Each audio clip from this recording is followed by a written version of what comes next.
Hello guys! Tingnan nyo si Mother. Nagpunta lang talaga dito sa Norway para manguha ng blueberry.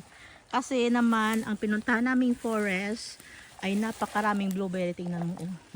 Expert na si Mother manguha ng blueberry. Tingnan nyo. Yan. Kaya sa may gustong bumili ng blueberry dyan, nandito lang sa Norway.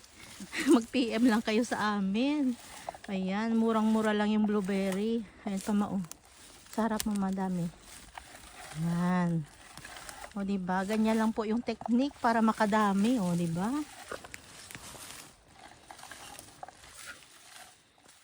Grabe yung technique ni Mother. May upo-upo pa yan siya nalalaman mamaya. Pag masakit na yung balakang mo, sabi, masakit na balakang niya. Sa right side mo, ang dami. Tapos, marami lang lamok guys. Kaya nag-spray kami ng pang anti-lamok.